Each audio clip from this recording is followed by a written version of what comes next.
I'm Joy Womack, a professional ballerina. Today we are going to go through the different levels of ballet. In the interest of time, we're going to be focusing on turns. The Fouette sequence in Swan Lake, it is seen as a step that shows your mastery and your control. I would pick Swan Lake as a representative of the cumulative challenges of being a principal ballerina. As a disclaimer, this is my interpretation of complexity. Level 1, plie. A plie is a building block of our technique. It basically means in French to bend. So it could be a bending of the knee, a bending of the ankle, but in this case, we're going to start in our 5 positions. It's important for the plies to keep your heels on the ground and be able to feel your pinky toes pushing into the floor. The plie is the foundation of ballet because you can't jump, you can't turn, and you can't move without being able to bend your knees in an outward turned out position. Level 2, tendu. The tendu starts with your feet in first position or in 5th position, and you brush along the floor, moving through the demi-point or bending of the toes to stretch the toes completely, and then back to the position from where you started. Level 3, alignment. In any movement that we're going to do next, you're going to always have to think about your hips and your shoulders on the same line. We are not only thinking of body alignment, we want to be able to dance so that our audience can see all parts of our body and we can use the space in a way that makes sense. So we have what we call in ballet effacé or en face. We also have écarté, and these are all the different movements and different planes that we work in. When I'm doing my passe, I like to really think about the back of my thigh pressing to the back of the room. And I feel like that keeps me stable and helps me really rotate from the inner parts of my hip. Lots of things can go wrong in the passe. You can fall down towards your knee. You have to keep it up high, and you can't let your foot cross over your knee as well. You have to be able to stand on one leg instead of 2 legs and be able to use your knee and your feet joints to be able to then go on to the more difficult steps that come after it. Level 5, attitude. What it means is basically a bent leg. I try to think about lifting the knee up and trying to turn out the foot as much as I can to keep it in that straight line. In the world of classical ballet, and this is definitely arguable, we have 3 main schools of dance with the French school of the attitude. The foot and the knee are almost perpendicular to each other. And in the American school, it's slightly similar, but the leg is lifted higher. And then the Russian school being the most extreme. And the reason why I have it here is because the things that you can do with turning in an attitude position make it more complex than some of the levels that we've had. You need extreme balance, control in order to turn in this position of attitude. Level 6, Arabesque. This is the graduation of passe, tendu, attitude. You have to be able to turn out your legs, and then you have to be able to hold that position. There are officially 4 different arabesques. So you have first arabesque, second arabesque, third arabesque, and fourth arabesque. Either second arabesque or fourth arabesque can be the hardest because your body is in such extreme twisting positions, and your eyes and your arms and your part about all has to be connected to make this movement that it seems so simple but is so complex. Let's look at a sequence.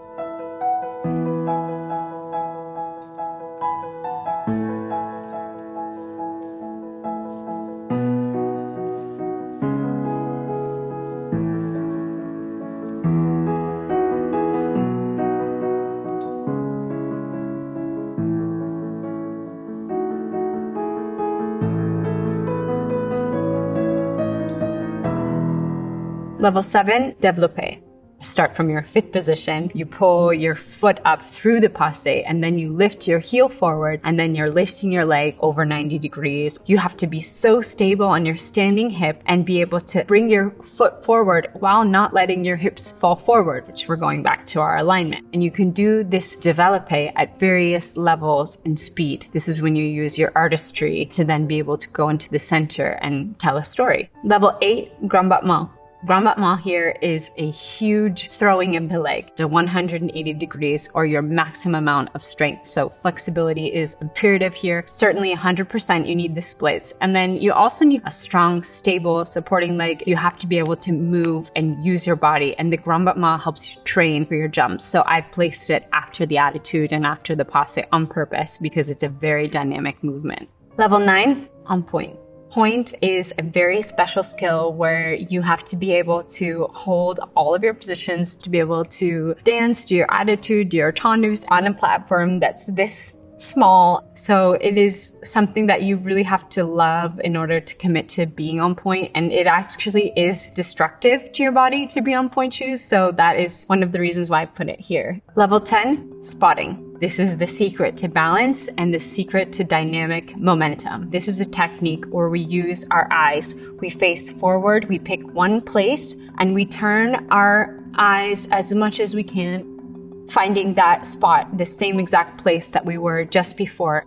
Level 11, chaîné turn. Now we're really getting into the technique of how to do turns. It actually means chain. So it means one thing after another. We start a chaîné turn with our legs in tendu and one of our arms out. Make a half turn where we go into a second position and then we go back into our first position. You do that in succession and you add speed, and then all of a sudden you have a sequence of 1, 2, 3, 4, 5, 6, 7, 8.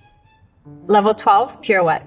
A pirouette is a full rotation that you do from a fixed position, either fifth position, fourth position, or second position. You want to take the space with the middle finger and you want to have the second arm push and come and meet the first arm. You want to keep everything on the same plane, keeping your arm strong and then your standing arm strong, and then you want to spot and keep it and then finish very nicely. There are so many different ways to start a pirouette depending on where you are in the world and what school of dance that you're going through. So the French, the Russian, and the American way, they all have a different takeoff and landing position. Let's look at a sequence.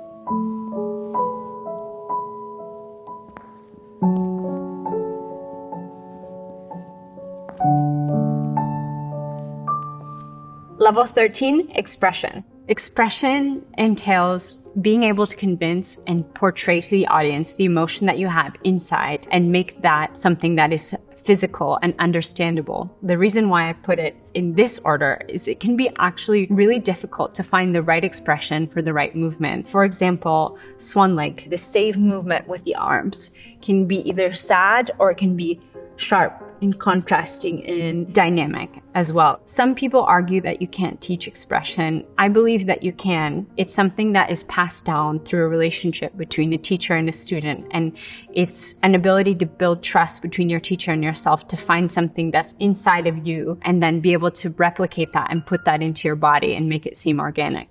Level 14, glissade. Now we're moving on to the jumps. Now we're leaving the floor. We have to go from our fifth position, use our tendu, use our dynamic strength from the grand battement. So the glissade has to be a sharp movement and the feet have to leave the floor at the same time, stay up in the air, and then close at the same time. Often, the glissade, you turn out either the leg that's going first or the leg that's coming in. So then it looks very turned in or sickled. Or you plie and you leave one leg and then you leave the floor only for 1 second and then the second leg comes up. You really want to be able to have a moment in the air with 2 legs pointed and then 2 legs in fifth position. The glissade is so important for being able to have nice connecting steps. So you have to be able to do your pambe, pas-de-bras, glissade. So those are all different steps which are going to lead to our next level. Petite allegro is super complicated and you need a lot of coordination from your upper body, your port de bras, and your lower legs to be able to do this quick movement and give the audience an impression that it's super light and super easy. You have to be able to keep your ribs in and your body not going up and down, and you have to keep everything in one place while using your arms and making the movements that you're doing very quickly with your feet seem light and fast. Level 16, entrecôte or beats. So now that we've talked about Petite allegro, you can then complicate that Petite allegro by adding a beat. So an example of some of those beats would be an entrecôte or an entrecôte. A few tips that I try to think about when I do my entrecôte or my entrecôte is trying to change the leg first, to really try to get that first beat because the next beats will come easier. If you're late to get the first beat, oftentimes you don't arrive with the right foot in the end, in the position. Level 17, cabriole. Now we've talked about beats. Now we've talked about petite allegro. Now we've talked about quickness. A cabriole is a larger jump which you need your grand battement for. You take off, you brush the leg up to a grand battement, and your bottom leg has to meet the top leg and then come down back into fifth position. It's a great example of a jump that can be a small jump, a medium jump, or a large jump. Level 18 is our tour en l'air. It's a full rotation. It's an actual turn in the air, tour en l'air, and then you land in fifth position. For the men, that's often a double turn in the air. For the women, it's normally a single turn, even though I've done it in Diane and Acton, I've done a double assemblée, and it takes extreme coordination that you have from your pirouette to be able to get around. It's really important to keep your alignment in line. You have to have such quick coordination for it. I would recommend that dancers really use their spotting technique for the tour en l'air. If you lose your spot, it's very hard to make the rotation. Level 19, pas de chat or saut de chat. What I think of a grand pas de chat is a big jump in a split. You really want to try to get your knee up as high as you can so that your back leg can get up as high as it can. You have several different iterations of a pas de chat, and that means different things to different people. They call this jump the step of the cat because you have to have a very nice and light landing. If you've ever seen a cat try to jump onto something, they jump and arrive there at the same time. Level 20, grand allegro. This is now all that we've done before put together to explosive music, and it is very exciting to watch. The Grand Allegro requires a ton of stamina and a ton of musicality. If you can't hear the music, you can be seen as being heavy or behind, and you have to have coordination with the music and with your body to be able to give the impression that it's super light and that it's super easy for you to do. For me, it's a moment in the class that I have time to dance for myself, so often my expression shines through. Whether I'm feeling funny or sad or excited, all of those emotions can be showcased in a Grand Allegro. Level 21 is our fouettes. So you start with a pirouette and you're doing a rond jump out to the side, and then you're pulling in 4 pirouette to your passe. You have to have extreme stamina of your supporting leg, extreme coordination, and then you have to use spot. This is performed at the very culmination, the very end of the pas de deux, to showcase the ballerina's prowess, the ballerina's technical mastery. It can go wrong so fast. If you don't have a spot, you're going to fly off to the side. It's a culmination of not being able to give in to feeling tired, and then also finishing with showing the audience that that was just very easy for you. Let's look at a sequence.